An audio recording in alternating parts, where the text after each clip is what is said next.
When you reach your late 60s, 70s, and beyond, something happens that no one really prepares you for. Friends start dying. Not just one friend here and there over many years, but sometimes several friends in the same year, or even the same month. The grief can feel relentless, like waves that never stop coming. Before we dive into this important topic, I need to know where you're watching from. Please comment below with your city and state, and tell us your age group. Are you in your 60s, 70s, or 80s? This really helps us understand our community and tailor our advice for different regions and realities of aging. If you're dealing with the loss of multiple friends, or if you're worried about a loved one going through this, today's video will give you practical, proven strategies to cope with what experts call serial loss. These aren't just feel-good suggestions. These are evidence-based approaches that really work. If this topic is relevant to your life right now, please hit that like button. It helps this video reach more seniors who desperately need this information. Here's the hard truth. As we age, losses accumulate faster than we can process them. You might lose a dear friend to cancer, and before you fully grieve that loss, another friend has a heart attack. Then maybe a longtime companion from your church or neighborhood passes away. Each loss hits you while you're still tender from the previous one. This isn't just emotionally overwhelming. It actually affects your physical health. Research shows that seniors experiencing multiple losses in short periods face higher risks of depression, anxiety, sleep problems, memory issues, and even weakened immune systems. Some people call this bereavement overload, and it's more common than you might think. But here's what I want you to know. You're not weak if this feels overwhelming. You're not too sensitive or dwelling on things. Multiple losses create a genuine stress response in your body and mind that requires specific strategies to handle. The seniors who cope best with serial loss aren't the ones who stay strong or don't let it get to them. They're the ones who acknowledge the reality of their pain and use proven methods to process grief while protecting their health and maintaining their connections to life. Share this video with someone who needs to hear this message. Don't wait. Serial loss is something many seniors face alone because people don't know how to talk about it. Today, we'll cover the warning signs that grief has become complicated, practical daily routines that protect your well-being during multiple losses, and specific ways to maintain hope and connection even when it feels like everyone you care about is leaving. You don't have to navigate this alone. Let's start with understanding what's really happening when losses pile up. Serial loss means experiencing multiple significant deaths within a short time period, usually within a year or two. When this happens, you don't get enough time to fully process one loss before another hits, creating what researchers call bereavement overload. Think of grief like a wound that needs time to heal. Serial loss is like getting a new injury before the first one has healed properly. The pain compounds, and your emotional and physical systems become overwhelmed trying to cope with multiple traumas at once. Take a moment to comment below.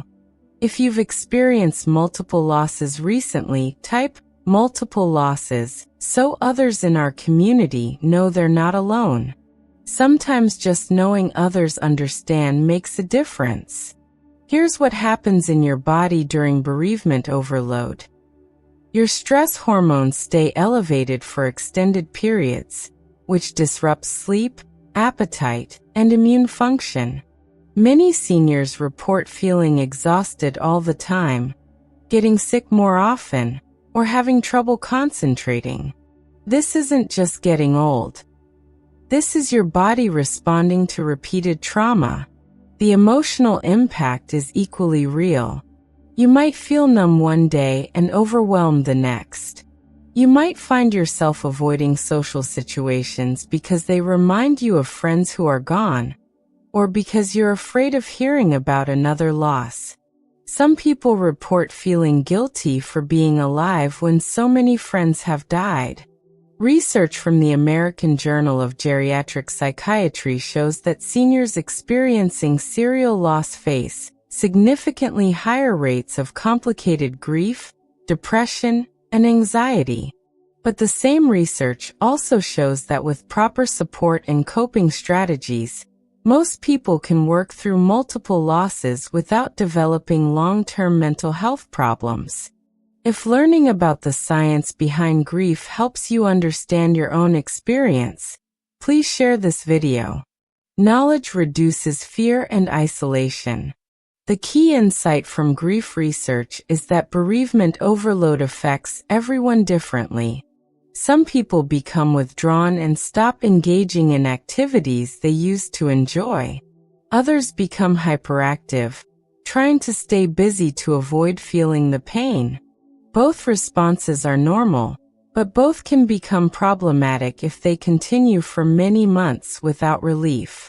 One crucial point: experiencing multiple losses doesn't mean you'll never feel joy again, or that your life lacks meaning.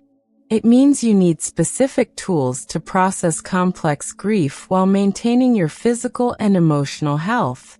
Your brain is trying to make sense of a reality where important people keep disappearing from your life.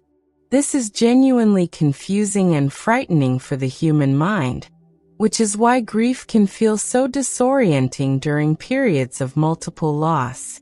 Understanding that your reactions are normal responses to abnormal circumstances is the first step toward healing. You're not broken. You're responding normally to an extremely difficult situation that requires extra support and intentional coping strategies. Most grief, even intense grief, gradually becomes more manageable over time. But when you're dealing with multiple losses, grief can sometimes get stuck and become what mental health professionals call complicated grief or prolonged grief disorder. It's important to know the difference between normal grief responses and signs that grief has become complicated and needs professional attention.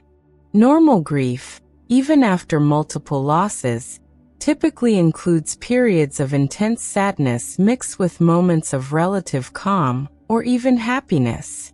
You might have good days and bad days, but overall there's a gradual movement toward accepting the losses and re-engaging with life. Complicated grief looks different. Research shows it affects about 10 to 20% of people who experience significant losses, and the rate is higher in seniors dealing with multiple losses. Here are the key warning signs. If your grief is so intense that it dominates your thoughts and daily life 6 months or more after the loss, this may indicate complicated grief. You might find yourself unable to think about anything except the people who have died, or you might avoid thinking about them entirely because it's too painful.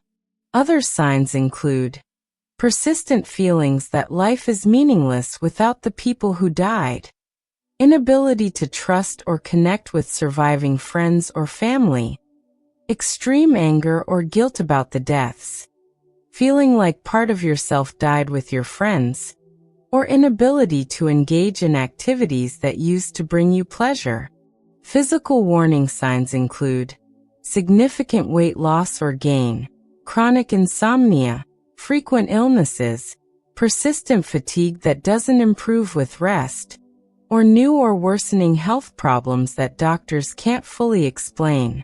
If you recognize these signs in yourself or a loved one, save this video and share it with someone who can help arrange professional support.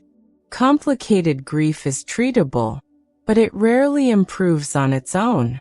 The good news is that complicated grief therapy (CGT) has been specifically developed for situations like multiple losses, and research shows it's highly effective for seniors. This isn't regular counseling. It's a specialized approach that addresses the unique challenges of grief that has become stuck. Studies show that seniors who receive complicated grief therapy report significant improvement in mood, sleep, social functioning, and physical health within 16 to 20 weeks. The therapy combines honoring your lost relationships with gradually re-engaging with life and forming new connections. Don't wait for grief to become complicated to seek support. Many seniors benefit from grief counseling or support groups, even when their grief is following a normal pattern. Having professional guidance during multiple losses can prevent grief from becoming stuck and help you process losses more completely. Remember, seeking help for grief isn't a sign of weakness. It's a sign of wisdom and self-care during one of life's most challenging experiences.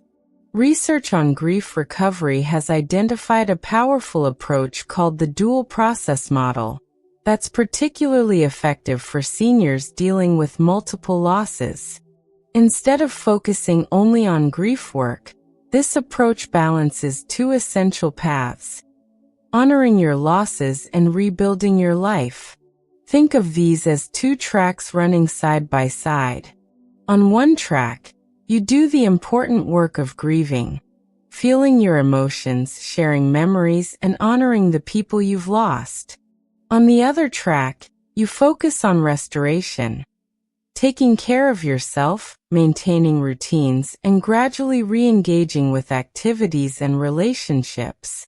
The loss-oriented path includes activities like looking through photos and sharing stories about your friends, allowing yourself to feel sad, angry, or confused, writing letters to people who have died, or visiting places that were meaningful to your relationships.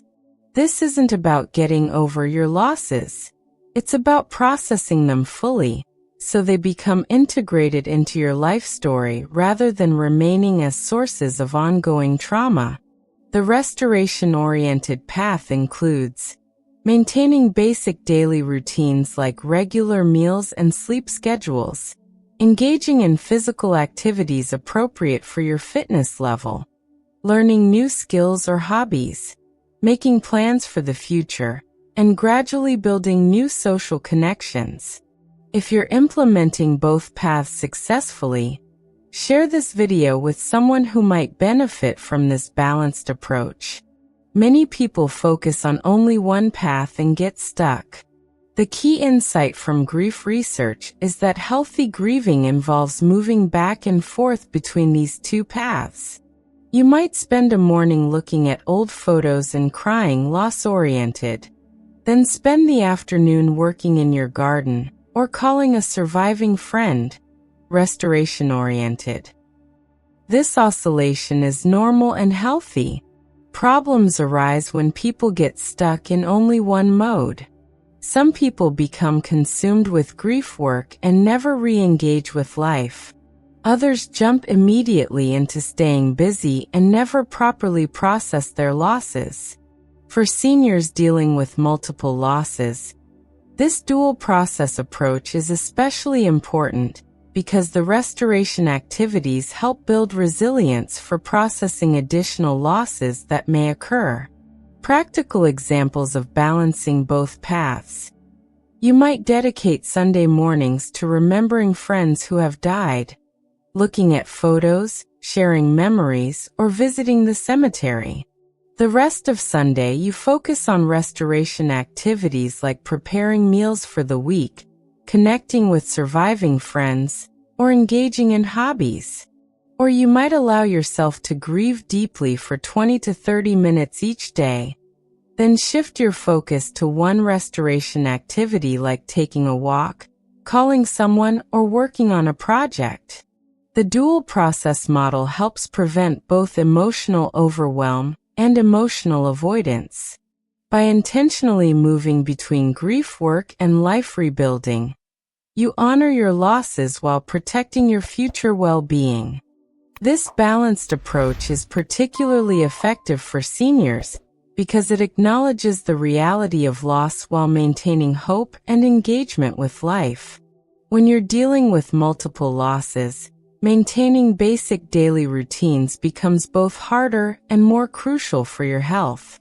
Grief disrupts sleep, appetite, energy, and motivation. But having structured routines provides stability when everything else feels chaotic. Research shows that seniors who maintain consistent daily routines during bereavement have better outcomes in terms of physical health, mental health, and overall recovery from grief. Quick check-in. Are you maintaining regular meal and sleep times during your grief? Comment, routine help, if you need practical suggestions for your specific situation. Let's start with the basics that protect your physical health during emotional stress. Sleep routine. Go to bed and wake up at the same time every day, even if you didn't sleep well. Keep your bedroom cool, dark, and quiet. Avoid screens for at least an hour before bedtime.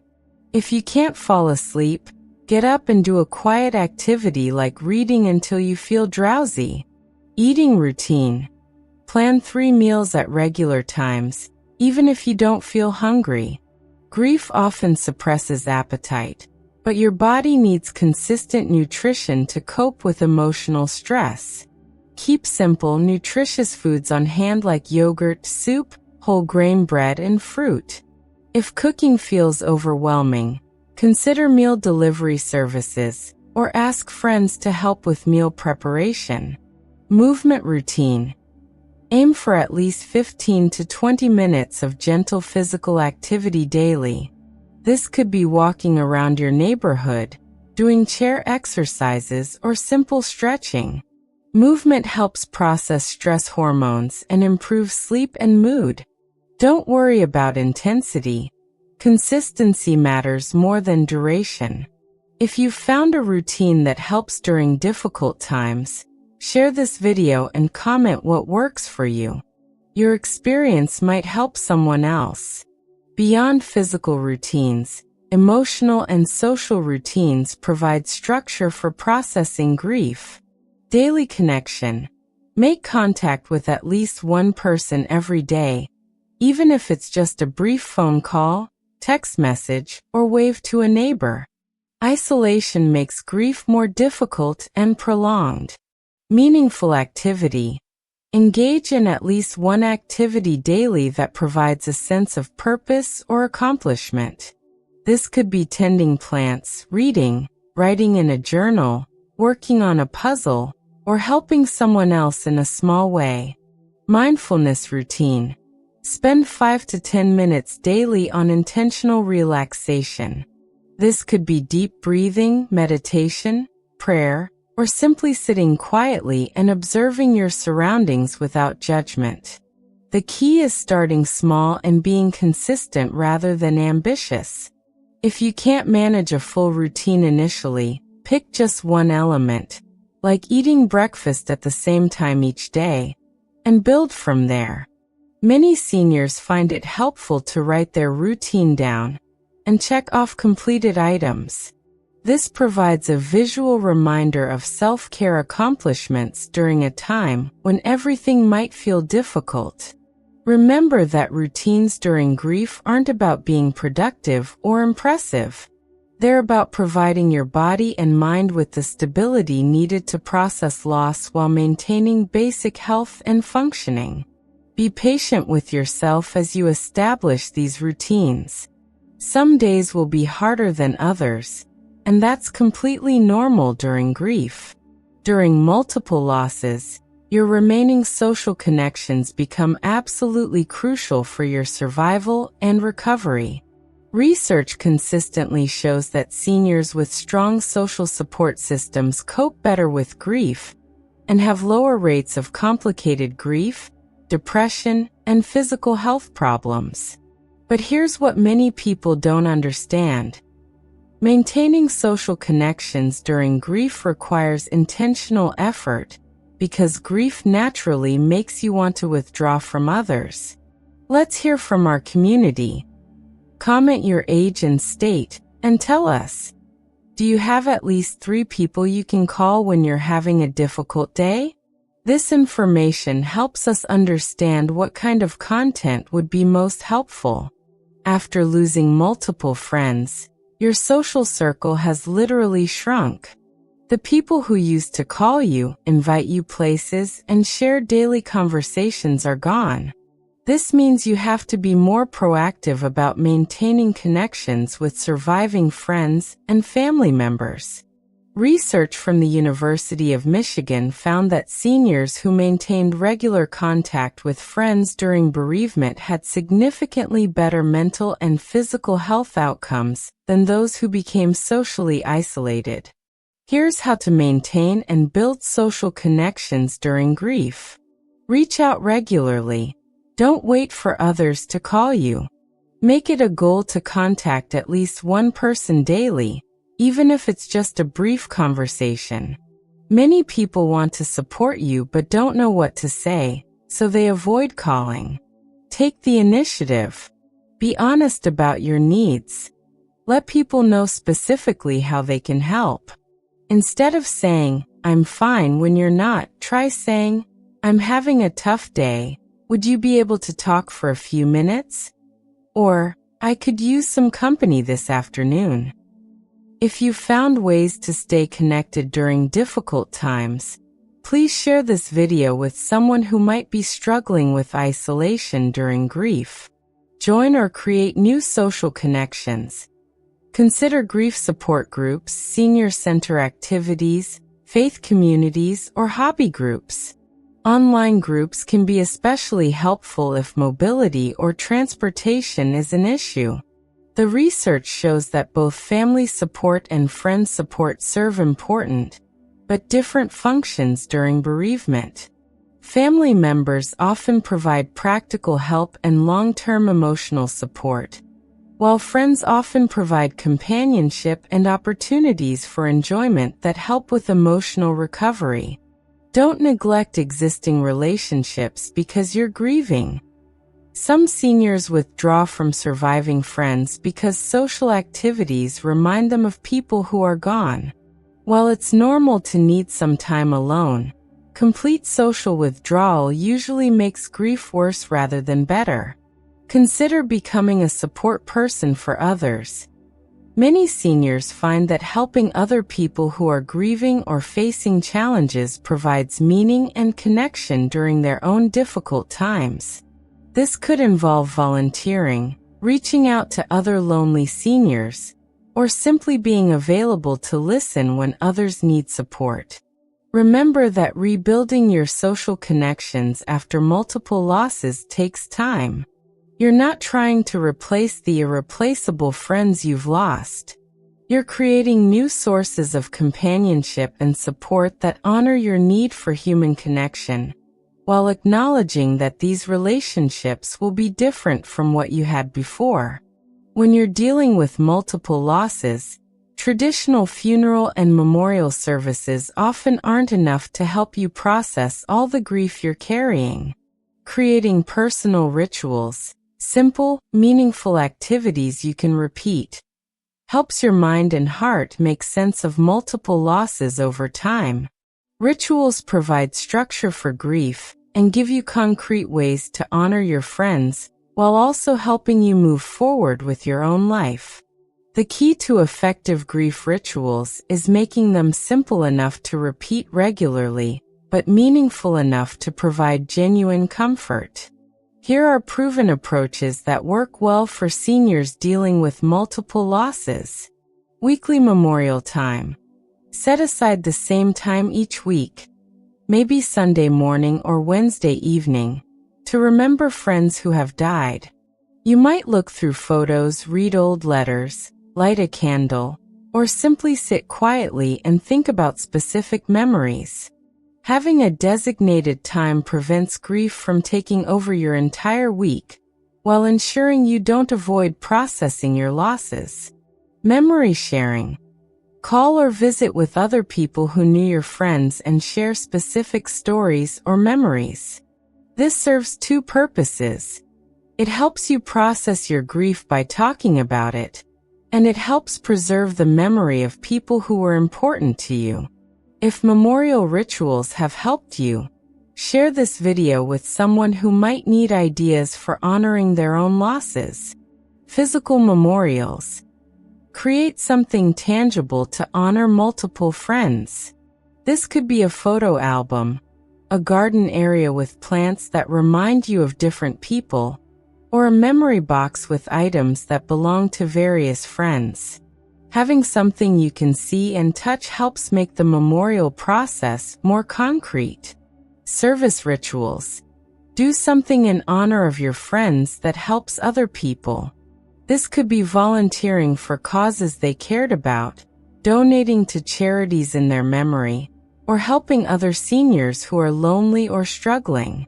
Service rituals transform grief into purposeful action. Seasonal or anniversary rituals.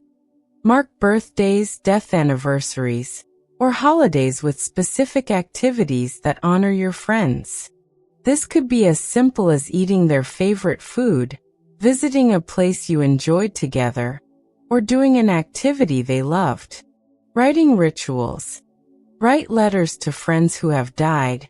Keep a journal about your grief process, or write down stories about your friendships.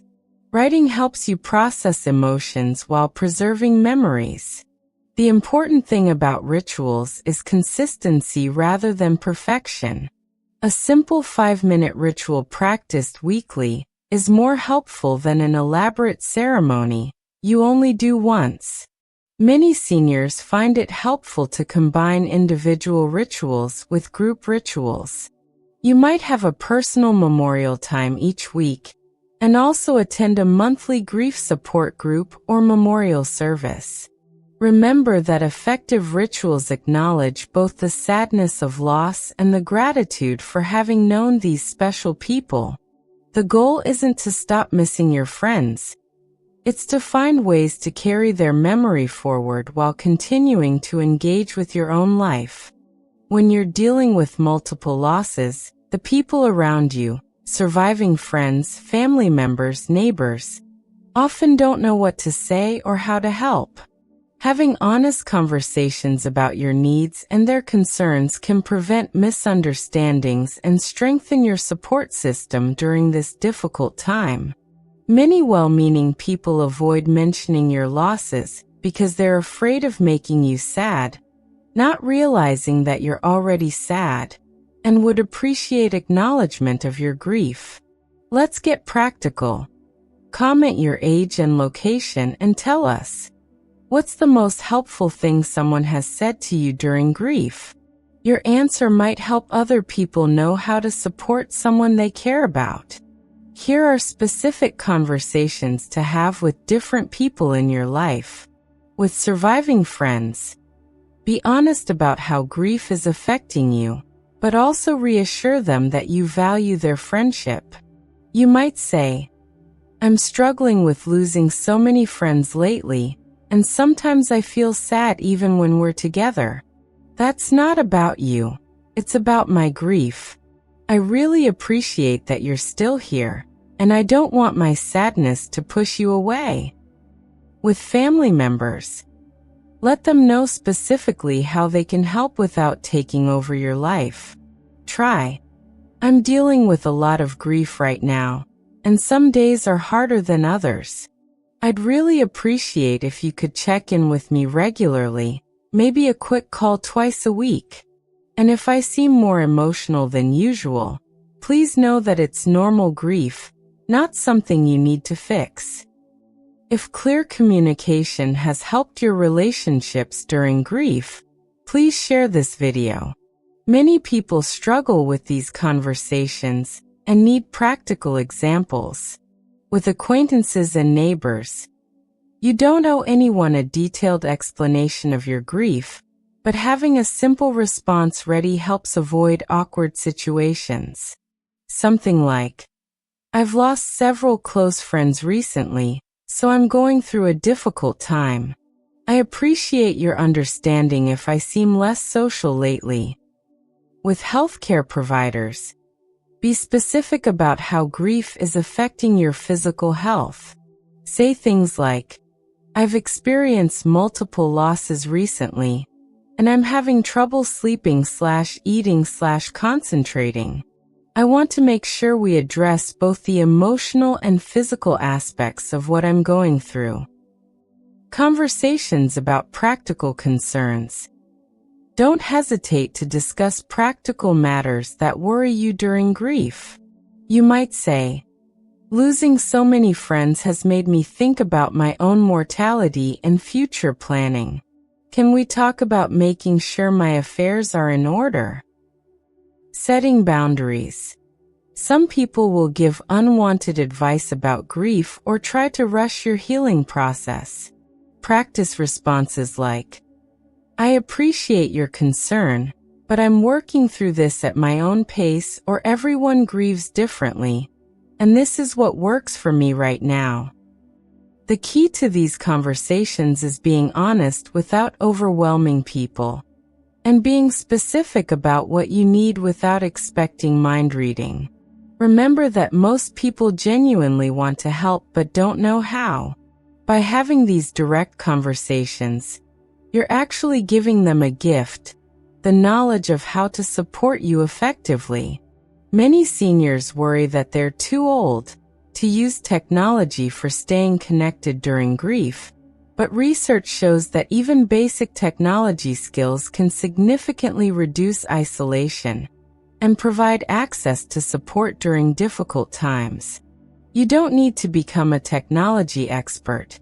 You just need to be willing to try simple tools that can help you maintain connections and find support during multiple losses. Be honest. How comfortable are you with using technology to stay in touch with people? Comment your age and comfort level.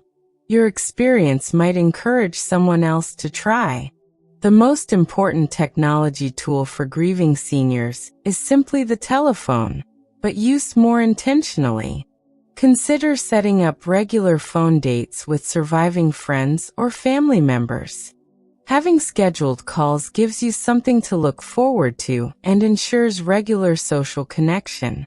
Video calling can be especially meaningful during grief because seeing faces provides more emotional connection than voice alone. Services like FaceTime, Zoom, or Skype allow you to have face-to-face conversations with people who live far away. Don't worry if you're not technically perfect. The effort to connect matters more than smooth operation. If technology has helped you stay connected during difficult times, share this video with someone who might be hesitant to try these tools. Text messaging provides a low-pressure way to stay in touch. You can send simple messages like "thinking of you today" or "having a difficult morning" without committing to a full conversation. Many seniors find that receiving brief, caring messages throughout the day helps them feel less alone. Online grief support groups can provide 24/7 access to people who understand what you're going through. Look for groups specifically for seniors or people dealing with multiple losses. Many are moderated by grief counselors and provide both emotional support and practical advice. Simple internet searches can help you find local resources like grief counseling, support groups, or senior services in your area. You can also research information about grief and loss, which many people find helpful for understanding their own experiences. Email allows you to write longer messages when you're ready to share more detailed thoughts or memories. Some seniors find it easier to express their feelings in writing rather than in person or on the phone. The key is starting with just one simple technology tool, rather than trying to learn everything at once. Pick the one that seems most useful for your situation. Maybe video calling with grandchildren or joining an online grief support group. Ask for help. Most libraries offer free technology classes for seniors, and many have volunteers who provide one-on-one assistance. Family members or friends are often happy to help you learn if you express interest in staying better connected. Don't let fear of making mistakes prevent you from trying. Everyone makes technology errors, regardless of age. The people you're trying to connect with will appreciate your effort to reach out, even if the technology doesn't work perfectly. Remember, technology is just a tool to help you maintain the human connections that are essential for coping with grief. The goal isn't to replace in-person relationships, but to supplement them and provide additional ways to give and receive support. For many seniors dealing with multiple losses, questions about faith, spirituality, and the meaning of life become more pressing. Whether you've been religious all your life or you're exploring spiritual questions for the first time, research shows that spiritual practices and meaning-making can be powerful tools for coping with serial loss. You don't have to have traditional religious beliefs to benefit from spiritual approaches to grief. Spirituality can include connection to nature, meditation, prayer, philosophical reflection, or simply contemplating what gives your life meaning and purpose. This is personal territory. If spiritual practices have helped you during difficult times, comment about what's been meaningful for you. Your experience might provide comfort to someone else who's struggling with these big questions. Research consistently shows that seniors who engage in spiritual practices during bereavement have lower rates of depression, anxiety, and complicated grief. They also report higher levels of hope and life satisfaction, even while grieving multiple losses. Spiritual practices that help during grief include daily prayer or meditation. Even 5 minutes of quiet reflection, prayer, or meditation can provide a sense of peace and connection during overwhelming grief. This doesn't require elaborate rituals. It can be as simple as sitting quietly and focusing on your breathing while thinking about something larger than your immediate pain. Connection with faith communities. If you're part of a religious community, don't hesitate to reach out for support. Many faith communities have specific ministries for people dealing with grief and loss. If you're not currently connected to a faith community but are interested, many welcome newcomers and have programs specifically for seniors. If faith or meaning-making has been important in your grief journey, please share this video with someone who might benefit from these perspectives. Meaning-making activities. Spend time thinking about what your life has meant and what you still want to accomplish. Write about the lessons your deceased friends taught you, the impact they had on your life, or the ways their influence continues even after their death. Service to others. Many seniors find that helping other people provides a sense of purpose that helps balance the pain of multiple losses. This could involve volunteering, mentoring younger people, or simply being present for other people who are struggling. Connection with nature. Spending time outdoors, gardening, or simply observing natural beauty can provide a sense of connection to something larger than individual grief. Many people find comfort in the cycles of nature. Seasons changing, plants growing, life continuing. Reading spiritual or philosophical materials.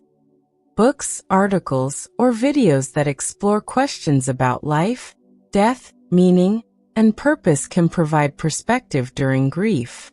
This might include religious texts, philosophy, poetry, or memoirs by other people who have faced similar losses. The important thing about spiritual approaches to grief is finding what resonates with your own beliefs and values, rather than forcing yourself to adopt practices that don't feel authentic. Many seniors find that multiple losses actually deepen their spiritual life by forcing them to grapple with fundamental questions about life and death in more serious ways. It's crucial to know when grief from multiple losses has moved beyond normal bereavement and requires professional intervention. Recognizing these warning signs early and having a clear action plan can prevent serious complications and help you get back on track toward healing. Seek professional help immediately if you experience thoughts of death or suicide. If you're having thoughts about wanting to die, joining your deceased friends, or harming yourself, this requires immediate professional attention. Call your doctor, a mental health crisis line, or go to an emergency room. These thoughts are a sign that grief has become dangerous, not a sign that you're weak. Inability to function for weeks. If you haven't been able to manage basic activities like eating, bathing, paying bills, or taking medications for several weeks, this indicates that grief has overwhelmed your coping capacity and professional help is needed. Persistent isolation lasting months. While some withdrawal is normal during grief, complete social isolation for many weeks or months indicates complicated grief that benefits from professional intervention. If you recognize these warning signs in someone you care about, save this video and help them get professional support. Don't wait for them to ask for help. Physical symptoms that don't improve. Chronic insomnia, significant weight loss or gain, persistent fatigue, frequent illnesses, or worsening of existing health conditions can all be signs that grief is affecting your physical health in ways that need medical attention. Substance use to cope. If you're using alcohol, medications, or other substances to numb grief or help you sleep, this can quickly become a serious problem that requires professional intervention. Your action plan should include emergency contacts. Have phone numbers readily available for your doctor, a mental health crisis line, and trusted family members or friends who can help in an emergency. Professional support team. Establish relationships with a primary care doctor and a mental health counselor before you're in crisis. Many seniors benefit from having both medical and mental health support during complicated grief. Share this action planning information with someone else. Having a plan before you need it makes all the difference in getting help quickly. Support group information. Research local grief support groups, senior services, or faith-based support before you need them. Having this information ready makes it easier to reach out when you're struggling. Trusted advocates. Identify at least one person who can help you access professional services if you're too overwhelmed to navigate the system alone. Remember, needing professional help during multiple losses doesn't mean you're failing at grief. It means you're being smart about getting the support necessary for healing. The goal isn't to avoid all emotional pain. That's impossible after losing important people. The goal is ensuring that grief doesn't become so overwhelming that it prevents you from eventually finding meaning, connection, and even joy in your remaining years. Tell us in the comments your city/state, age group, and which strategy from today you'll try first. Subscribe for senior-focused content every Monday, Wednesday, and Friday.